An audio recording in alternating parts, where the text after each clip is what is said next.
আসসালামু আলাইকুম ষষ্ঠ শ্রেণীর শিক্ষার্থী বন্ধুরা, আজকে তোমাদের গণিত বইয়ের এই অনুসরণী 1.5-এর 5 নম্বর পর্যন্ত করে দিয়েছিলাম, তবে 5 নম্বরে একটা করে দিয়েছিলাম। তো যেহেতু একটা করে দিয়েছিলাম, আমি আর একটা না করে একটা করব। 5 নম্বর তোমরা লক্ষ্য করছো স্ক্রিনে। এবার গ নম্বরটা আমি শুধু করে দেব। আর এই ভিডিওর ডিসক্রিপশানে প্রথম যে লিঙ্ক দেওয়া আছে, এই লিঙ্কটাতে তোমরা প্রথম লিঙ্ক, ওই লিঙ্কটাতে দেখো আগের ভিডিও পেয়ে যাবে। এই আগের ভিডিওতে 5 নম্বরের ক নম্বরটা করে দেওয়া আছে। তো আমি গ নম্বরটা করছি। এটা হচ্ছে লসাগু নির্ণয়। তোমরা লক্ষ্য করছো গ নম্বরটা আমি তুলে নিচ্ছি আগে অঙ্কটা। এই 2, তারপর হচ্ছে যে 7/1/5 এবং 2 সমস্ত 22/25। এই অঙ্কটা আমি উঠে নিলাম যেন সুবিধার জন্য। ঠিক আছে, তোমরাও দেখতে পাচ্ছ স্ক্রিনে, আমিও এখানে উঠে নিলাম। তো সমাধান এখানে যেভাবে করবে,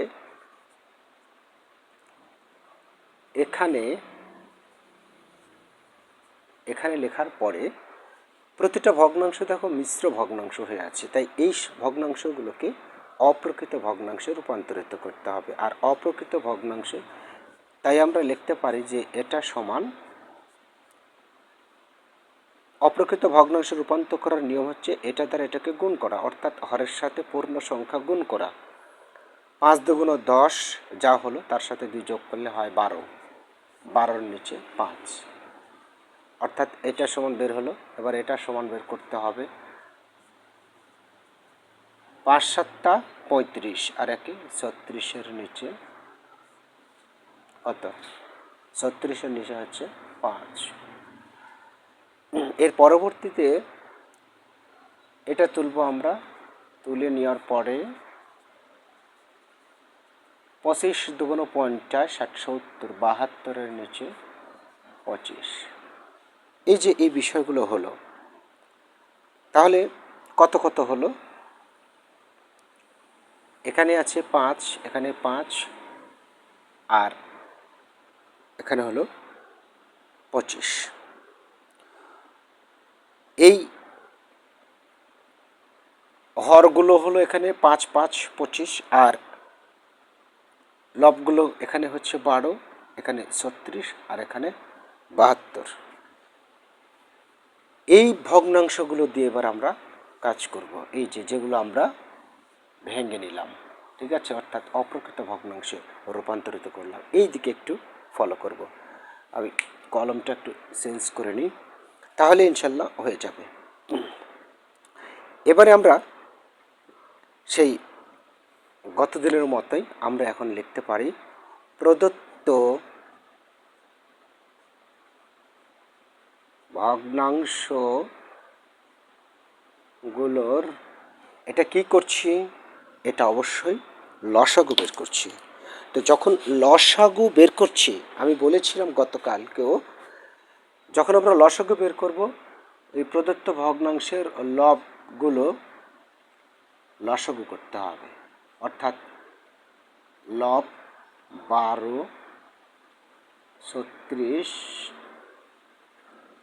ও 72 এর লসাগু। যেহেতু অঙ্কটা বলেছে লসাগু নির্ণয় করো, তাই প্রথমেই লবগুলোর লসাগু করবে। এই 12 36 এবং 72-এর লসাগু বের করবে ইউক্লিডীয় পদ্ধতিতে। তোমরা অবশ্যই যে এই পদ্ধতিটা মনে হয় জানো, আমি এখানে শুধু দেখিয়ে দিলাম। যেমন প্রথমে 2 দ্বারা ভাগ করা যায় প্রত্যেকটাকে, এরকম করে কমপক্ষে 2টাকে ভাগ গেলেই হবে, করবে, তাহলে এর লসাগুটা বের হয়ে যাবে। এর লসাগু হচ্ছে তোমার 72টি হবে। এই 12 36 এবং 72-এর লসাগু 72 হবে। প্রদত্ত ভগ্নাংশের, আবার এই প্রদত্ত ভগ্নাংশগুলোর হর কি কি? এখানে আছে 5, এখানেও 5, এখানে 25। এর গসাগু, এবার এর গসাগু করব। বিপরীত। তো এই 5, 5 এবং 25 এগুলোর গসাগু কত হবে? বোঝাই যাচ্ছে, যদি 5 দ্বারা ভাগ করো, 5কে 5, 5কে 5, 5 5 25, তার মানে এর গসাগু হবে 5, শুধুমাত্র 5।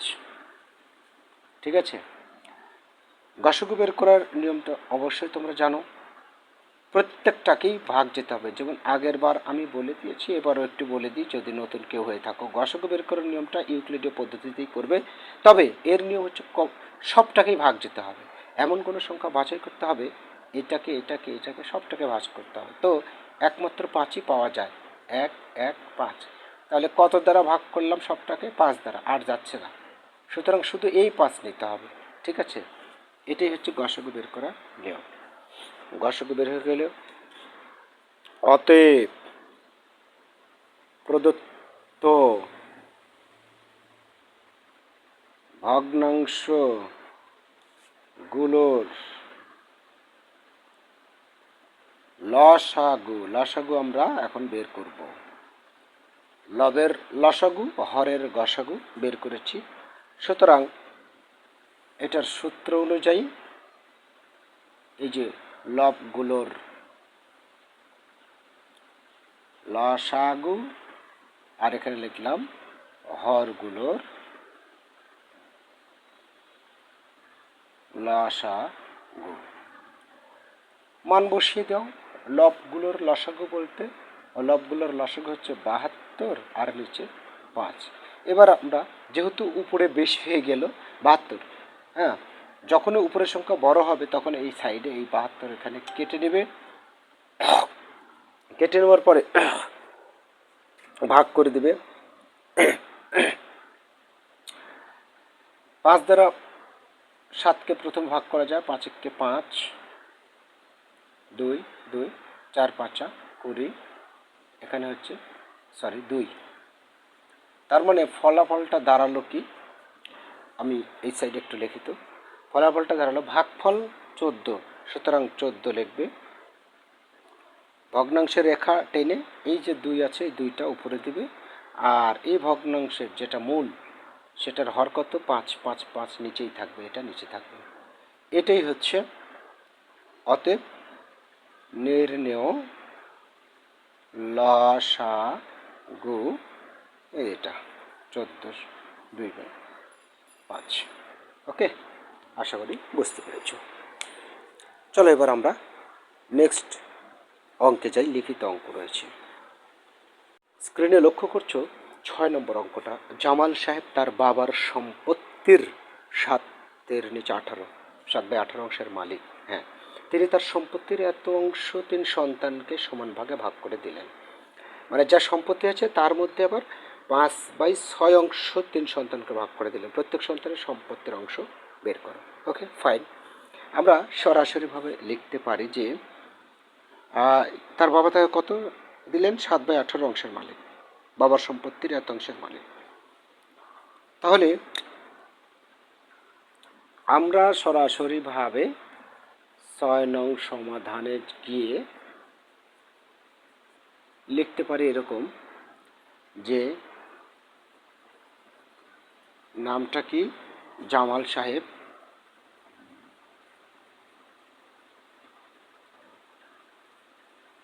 তার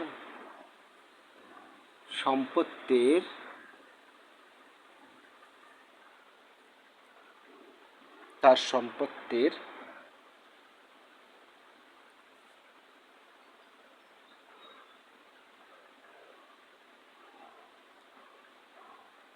পাঁচ বাই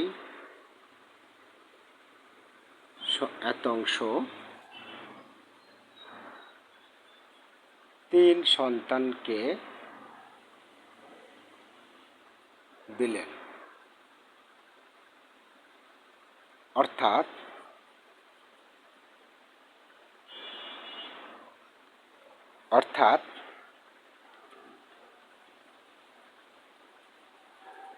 3 সন্তান পায়। আসলে অঙ্কগুলো গল্পের ভাষা শিখতে হবে। এখানে কিন্তু জামাল সাহেবের বাবা যে সম্পত্তি দিয়েছিলেন তার সম্পত্তির আবার এই 5/6 তিন সন্তানকে দিলেন। তাহলে তিন সন্তানকে কত দিলেন? ওই যে তার সম্পত্তির 5/6, তার সম্পত্তি কত ছিল? 7/18, তাই না? তাহলে তিন সন্তান পাবে তাহলে 7/18 এর 5/6 অংশ, তাই কি না? এই এত অংশই কিন্তু তিন সন্তান পাবে। এখন এর এর অর্থ কি? গুণ। তাহলে যদি আমরা গুণ করি, কাটাকাটি করা যায় কি না? কাটাকাটি করা যাচ্ছে না, নিচে উপরে কাটাকাটি করা যাচ্ছে না, গুণ করে দেব। 5×7 = 35, আর নিচে থাকলো 6×8 = 48, 8 হাতে থাকে 4, 6 × 6 = 10, তার মানে 108 অংশ। এই 108 অংশ কয় সন্তানকে দিলেন? তিন সন্তানকে, অর্থাৎ তিন সন্তান পায় 35/108 অংশ। অতএব ওখানে বলেছে যে প্রত্যেক সন্তান কত অংশ বের কর, প্রত্যেক সন্তানের। অতএব প্রত্যেক সন্তান বা এক সন্তান পাবে, অতএব প্রত্যেক সন্তান পাবে, তিন সন্তান যদি এত অংশ পায় তাহলে এক সন্তান বা প্রত্যেক সন্তান অবশ্যই 3 দ্বারা ভাগ হবে, তাহলে এটা বা 3 অংশ। আশা করি এটুকু তোমরা ক্লিয়ারভাবে বুঝতে পেরেছ। 35 ভগ্নাংশের ভাগ হয় না, তাই 35-এর নিচে 108। এখন দেখো, যখন আমরা এই ভগ্নাংশটাকে বিপরীত করব, অর্থাৎ ভাগের বিপরীত গুণ, তাহলে এটারও বিপরীত হয়ে যাবে। তো 3-এর আবার বিপরীত কি হবে? আসলে 3-এর নিচে কিছু নাই, মানে 1 আছে, তো এই 1টা উপরে যাবে, 3টা নিচে আসবে। ঠিক আছে? যখন নিচে আসবে, এখন আমরা গুণ করতে পারি 35-কে 35, আর নিচে থাকবে 300, 3×8 = 24, অর্থাৎ 324 অংশ। এইরকম বিদঘুটে একটা উত্তর হচ্ছে, তাতেও সমস্যা নেই, করার কিছু নেই। এই জামাল সাহেবের প্রত্যেক সন্তান এই এত অংশই সম্পত্তি পাবে, অর্থাৎ প্রত্যেক অংশ এত। আশা করি বুঝতে পেরেছ। অতএব প্রত্যেক সন্তানের সম্পত্তির পরিমাণ এত অংশ লিখে দিলে, ঠিক আছে, উত্তরের সাথে মিলিয়ে দিলে। ওকে, লক্ষ্য করছে 7 নম্বর, দুটি ভগ্নাংশের গুণফল 48 পূর্ণ 1/8। একটি ভগ্নাংশ এক সমস্ত 13/32 হলে অপর ভগ্নাংশটি কত, বা অপর ভগ্নাংশ নির্ণয় করো। তো আসলে যা দেওয়া আছে সেটাই আমি লিখে নিয়েছি। দেওয়া আছে দুটি ভগ্নাংশের গুণফল এত এবং একটি ভগ্নাংশ এত। অতএব অপর ভগ্নাংশ সমান, এটার সূত্রই হলো দুটি ভগ্নাংশের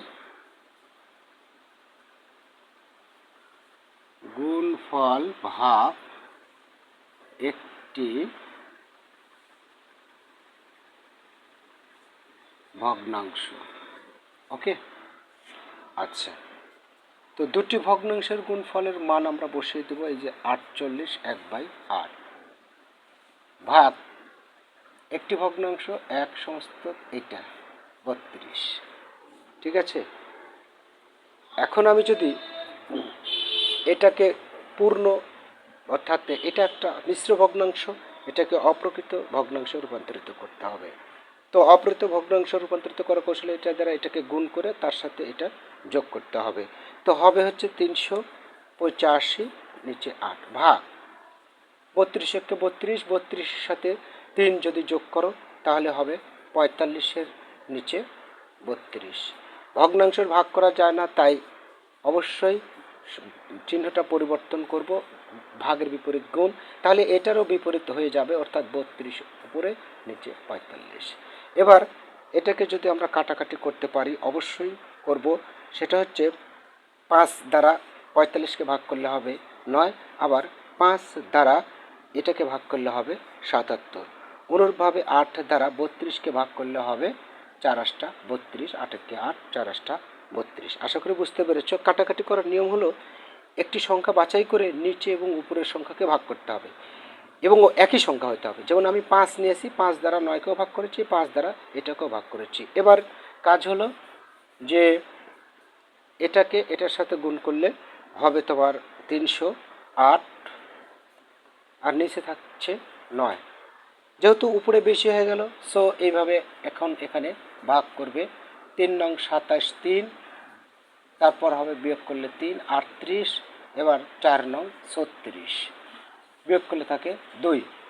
তার মানে উত্তরটা হচ্ছে, ফলাফলটা হচ্ছে এই 34 সমস্ত 2 উপরে যাবে আর 9 নিচে আসবে। ওকে, তার মানে আমরা এখন লিখতে পারি অতএব, উত্তর লিখে যাবে অতএব অপর ভগ্নাংশটি এত। আশা করি বুঝতে পেরেছো। ভালো থেকো শিক্ষার্থী বন্ধুরা। আগামী দিনে ইনশাল্লাহ সেই বালতির অঙ্ক তুলে দেবে, সেই সাথে 9 নম্বরটাও। ভালো থেকো এবং তোমাদের দীর্ঘ জীবন কামনা করে এখানে শেষ করছি। আল্লাহ হাফিজ।